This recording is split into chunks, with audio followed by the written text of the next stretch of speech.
Nomination देने आ रहे प्रत्याशी और प्रत्याशी के समर्थक कोरोना महामारी के बचाव के प्रति सतर्क किसी स्तर पर नहीं दिख रहे हैं। अभ्यर्थी अपने साथ जुलूस की शक्ल में नामांकन कार्यालय के द्वार तक चले आते हैं। शारीरिक दूरी बिल्कुल नहीं रहती। प्रवेश द्वार पर भी तैनात कर्मी सैनिटाइजर नहीं रखते हैं। मास्क 99% लोगों के चेहरे पर नहीं रहती है और जो मास्क लगाते भी हैं तो उनका मास्क केवल दिखाने के लिए होता है। नाम निर्देशन पत्र दाखिल करने वाले कक्ष में भी सैनिटाइजर मास्क का प्रयोग न्यूनतम होता है। कक्ष और भवन को सैनिटाइज नहीं किया जाता है।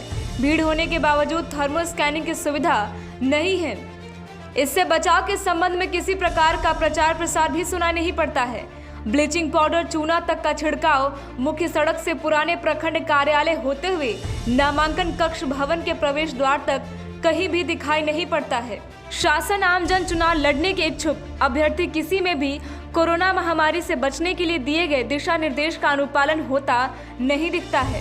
अपवाद स्वरूप अधिकारी और निर्वाचन कार्य में लगे कर्मी मास्क लगाए रहते हैं। जिलाधिकारी के आगमन की सूचना पर तारापुर के नगर पंचायत कार्यालय में आनन फानन में कोरोना वैक्सीन लगाने को लेकर कैंप लगाया गया और अनुमंडल पदाधिकारी के अलावे अंचल अधिकारी और स्वास्थ्य कर्मी नामांकन कराने और भीड़ की शक्ल में आए लोगों को रोक कर कोरोना के टीका लगाने को प्रेरित कर रहे थे।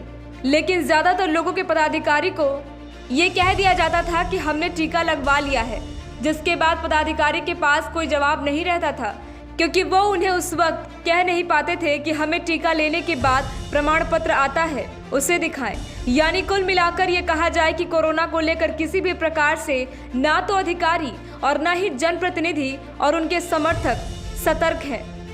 ऐसे में आखिर हम कोरोना की जंग कैसे जीत पाएंगे और कोरोना की तीसरी लहर से हम कैसे बचेंगे, ये सिर्फ एक यक्ष प्रश्न बनकर रह गया है। टाइम 8 बिहार के लिए मुंगेर से गौतम कुमार की रिपोर्ट।